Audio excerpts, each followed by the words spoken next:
Hey everyone, welcome to Plants and Politics. So I have a bit of an update. These are segments I'm going to start doing, updating you on where they're at now. It's kind of like an Oprah, an Oprah show, but for the insurrectionists.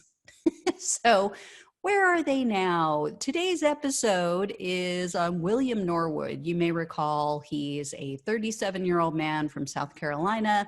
He bragged to his family that he was dressed in all black, so he looked like Antifa, so he could get away with anything. I don't know if that rings a bell. He also sent a text message to his family on January 7th saying that he had fought with 4 different cops and he stole their helmet or at least he stole a helmet and body armor off of one of them.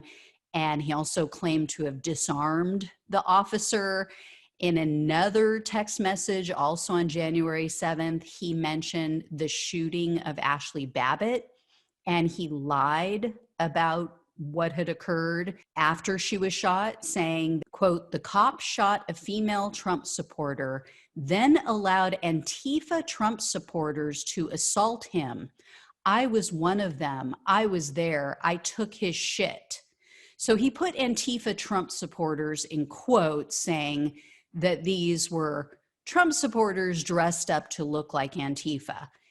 There's, however, a ton of video and photographic evidence of Ashley Babbitt's shooting, including what happened prior to and following her shooting and death. No one assaulted the officer who shot her because he was on the other side of a door and then a gallery and a wall. So no one could get to him. He then went on to say to his family that, quote, "The cops who acted shitty got exactly what they deserved. The ones who were cool got help." So he later confessed to the FBI that he was just trying to sound tough, and he told them that he didn't actually assault any officers or steal their gear. In fact, he later told the judge in his case that he found the vest and helmet lying in a stockpile outside. So this guy has a serious issue with the truth, obviously. He is clearly insecure. And last I reported, he had been arrested on February 25th, and he was facing up to 22 years in prison for his alleged crimes on January 6th. Well, now he has officially been indicted by a grand jury, and he has been ordered to abide by a pretty strict list of conditions in order for him to remain free until his trial date.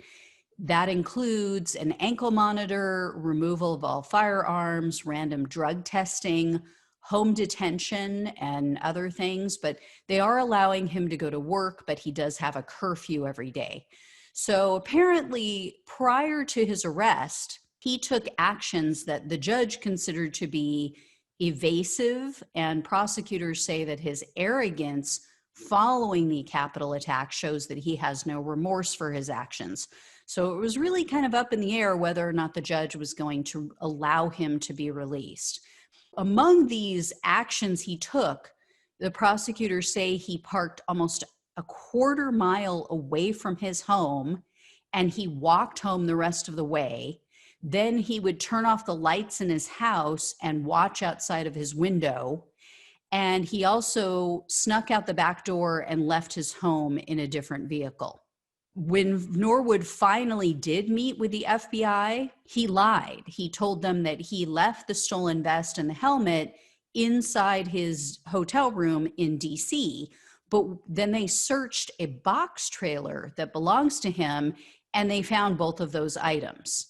They also discovered a paper coaster in his car, which apparently he stole from Nancy Pelosi's office. And prosecutors say that Norwood planned some of his actions in advance because he took items to DC, which show that he wasn't exactly there for a peaceful protest.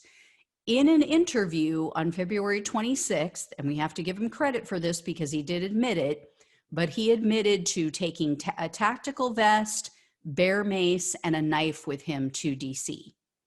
So here's what he's been indicted for. The first charge is obstruction of an official proceeding. That alone comes with a 20-year sentence, or up to 20 years in prison, I should say. The next charge is theft of government property over $1,000. That is, of course, the tactical gear. Knowingly entering and remaining in a restricted building or grounds, disorderly conduct in a restricted building or grounds, entering and remaining in certain rooms in the Capitol building, disorderly conduct in a Capitol building, and then finally parading, demonstrating, or picketing in a Capitol building. So his potential prison sentence increased quite a bit. He was originally, as I mentioned, at up to 22 years in prison. Now he's facing up to 33 and a half years in prison, plus some pretty substantial fines. So I will keep you posted on his case and others. As always, please like, share, and subscribe. Thanks so much for watching and listening. Take care, and I'll talk with you soon.